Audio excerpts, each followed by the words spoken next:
प्रिय मित्रों, आज मैं नर्मदा नदी के मृत्यु लोक में आगमन का वर्णन कर रहा हूँ। इसे ध्यान से सुनें। एक समय महातेजस्वी मार्कंडेय मुनि तीर्थ यात्रा का फल पाकर नर्मदा के तट पर बैठे हुए थे। वहीं उनका दर्शन करने के लिए बहुत से ऋषि महर्षि आए।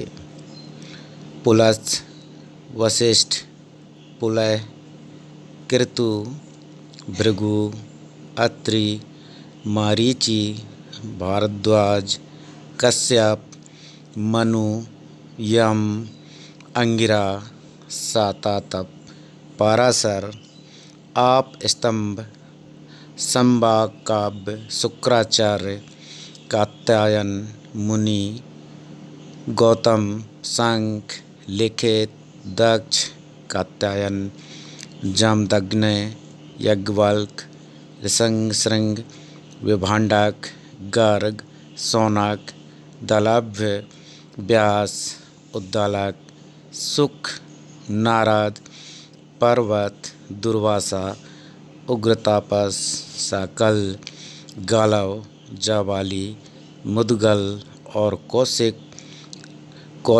कुलोत्पन्न, विश्वामित्र आदि देव सम्मानित महर्षि तथा धर्म शतानंद, वैशंपायन, वैष्णव, शाक्यपायन, वर्धक, जुहुति, आवसु, भूमंडल निवासी महात्मा, बालखिल आदि भी वहाँ उपस्थित हुए। उसी समय तीर्थ यात्रा का फल सुनकर धर्मपुत्र युधिष्ठिर वेदवेत्ता एवं ज्ञानी ब्राह्मणों तथा अपनी प्रिया द्रौपदी के साथ नर्मदा तट पर माता नर्मदा के तट पर मार्कंडेय मुनि के आश्रम पर आए। वहां पहुंचकर उन्होंने भाइयों सहित 3 बार मुनि की परिक्रमा की और उन्हें साष्टांग प्रणाम करके बैठ गए।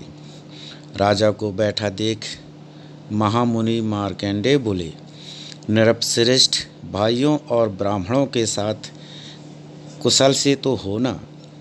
युधिष्ठिर ने हंसकर कहा, मुनि, आज आपके चरणारविंदों का दर्शन पाकर मैं कृत हो गया। मेरे अंतःकरण का मल नष्ट हो गया। तीनों लोकों में प्रवाहित होने वाली गंगा, यमुना और सरस्वती, गंगा द्वार, हिमालय, कुब्जार्क, ब्रह्मा योनि, उग्रतीर्थ, कनखल, केदार, भैरव क्षेत्र, नैमिषारण्य, गया, कुरुक्षेत्र, पुष्कर इत्यादि पवित्र तीर्थों को छोड़कर आप किस प्रयोजन से केवल महानदी नर्मदा का ही सेवन करते हैं? इस बात को हम सब लोग सुनना चाहते हैं। आप कृपा करके इस रहस्य को बताएं।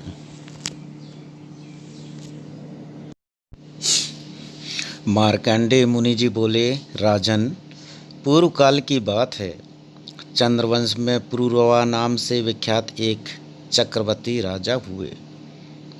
वे स्वर्गलोक का शासन करने वाले इंद्र की भांति समूची पृथ्वी का पालन करते थे।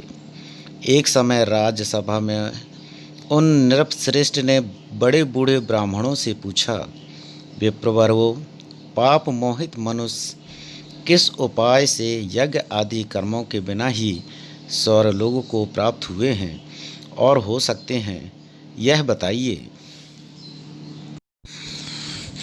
ब्राह्मणों ने कहा, महाराज, नर्मदा नदी संपूर्ण लोकों को पवित्र करने वाली हैं। वे संपूर्ण विश्व का पाप हरण करने में समर्थ हैं। उन्हें स्वर्गलोक से आप इस पृथ्वी पर उतारें। अपने मन को वश में रखने वाले उन ब्राह्मणों का यह वचन सुनकर राजा पुरूरवा ने कंद मूल फल शाक जल का आहार करके निर्मल अंतःकरण से महादेव जी की आराधना की।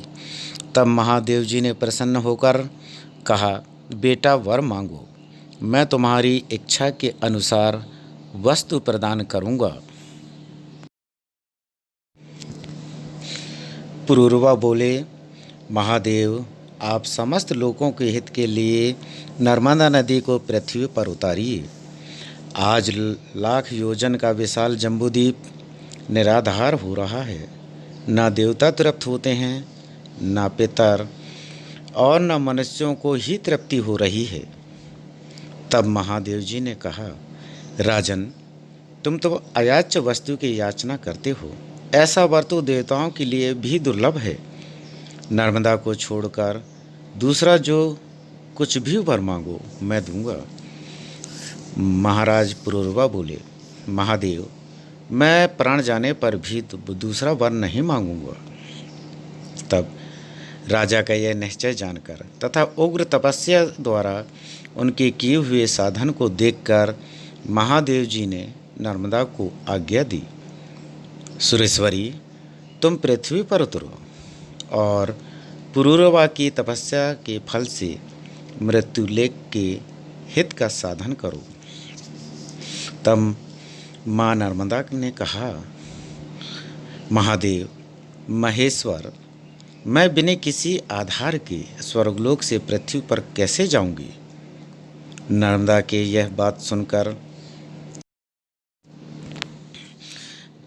देवाधिदेव महादेव जी ने 8 पर्वतों को बुलाया और उन सबसे पूछा, तुम में से नर्मदा नदी को धारण करने में कौन समर्थ है। तब विंध्यगिरि ने कहा, सुरेश्वर, आपके प्रसाद से मेरा पुत्र नर्मदा को धारण करने में समर्थ है। उसका नाम पर्यंक है। तत्पश्चात महादेव जी की आज्ञा मिलने पर पर्यंक ने कहा, महेश्वर, आपके प्रसाद से मैं नर्मदा नदी को धारण करूँगा। तदनंतर नर्मदा देवी पर्यंकगिरि शिखर पर स्थित होकर उतरी। उनकी जल राशि के वेगपूर्ण भ्रमण से पर्वत, वन और कानून सहित समस्त पृथ्वी जल से आप्लावित हो उठी। संपूर्ण जगत अकाल में ही प्रलय काल से ग्रस्त हो गया। तब संपूर्ण देवताओं ने मैकल कन्या नर्मदा नदी की स्तुति की और कहा, कल्याणी, तुम मर्यादा धारण करो, किसी नियत सीमा में स्थित रहो और इस प्रकार विश्व के लिए हितकारिणी बनो। देवताओं की इस प्रकार प्रार्थना करने पर महादेव जी की आज्ञा से नर्मदा देवी ने पुनः अपने रूप को संकुचित कर लिया। अब वे संवृत रूप से बहने लगी। उस समय नर्मदा जी ने पुरूरवा से कहा, वत्स, तुम अपने हाथ से मेरे जल का स्पर्श करो। उनकी आज्ञा पाकर पुरूरवा ने उनके जल स्पर्श एवं आचमन करके पितरों का तिल और नर्मदा जल से तर्पण किया। उस जल से तर्पण करने पर राजा के समस्त पितर उस परम पद को प्राप्त हो गए जो देवताओं के लिए भी दुर्लभ है। समस्त चराचर जगत सब ओर से पवित्र हो गया। वे देश, पर्वत, ग्राम, आश्रम भी पवित्र हैं जहाँ नर्मदा जी विद्यमान हैं। सरस्वती का जल 3 दिन में पवित्र करता है। यमुना जल 7 दिन में पावन बनाता है। गंगा जल स्नान करने पर तत्काल पवित्र करता है, परंतु नर्मदा नदी दर्शन मात्र से ही मनुष्यों को पवित्र कर देती है। यह प्रमाणित है।